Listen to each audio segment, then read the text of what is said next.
nous est nullement permis d'accepter que les gens jouent avec la religion, sachant que les manipulations politiques à travers l'ARI ne peuvent donner un résultat. Certains ont cherché à mettre mon État à genoux.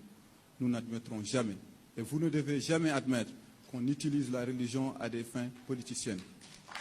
L'exercice et la dévolution du pouvoir doivent se faire par l'expression des urnes, mais dans des conditions d'élection libres et transparentes.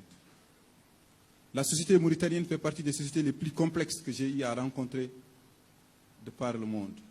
Heureusement, par la grâce de Dieu, je fais partie de cette société multiethnique, multiraciale, complexe, où chacun est un poète par excellence, où chacun est un savant par excellence, où chacun se croit être le meilleur des autres. C'est ce qui rend complexe cette société mauritanienne.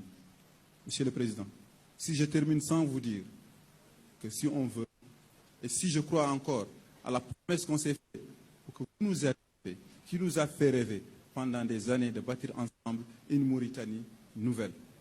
Nous ne devons plus rester dans cette Mauritanie renouvelée, parce que la Mauritanie dans son ensemble, c'est mon frère, il a la chance de naître blanc.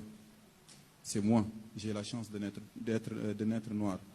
Nous devons accepter que cette Mauritanie, à travers son administration, à travers son gouvernement, à travers son existence, à travers son peuple, doit être guidée par les critères de la compétence et de l'excellence. J'ai servi pendant une année à l'université de Nouakchott. Je n'ai pas pu trouver ma place, j'ai été obligé d'exiler. Et pourtant, c'est ce pays qui m'a tout donné. C'est ce pays qui m'a accordé la bourse d'études pour que je puisse aller apprendre. Aujourd'hui, je sers un autre pays. Pourquoi? Les critères de compétence, ce n'est pas à votre niveau, c'est tout le peuple mauritanien qui est complice.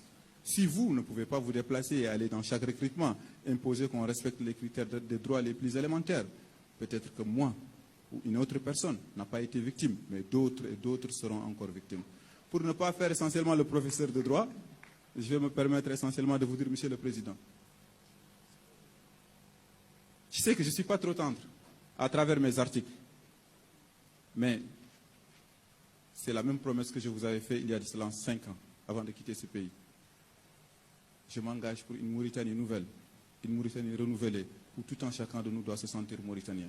Pour les projets, on en verra dans les ateliers. Pour l'instant, dites-vous une chose, que nous ne vous permettrons nulle part, Monsieur le Président, parce que vous êtes l'incarnation de ce peuple et vous avez la souveraineté. Comme on dit, la souveraineté appartient au peuple qui l'exerce par le biais de ses représentants. Vous êtes notre Président, mettez-nous dans un état de droit.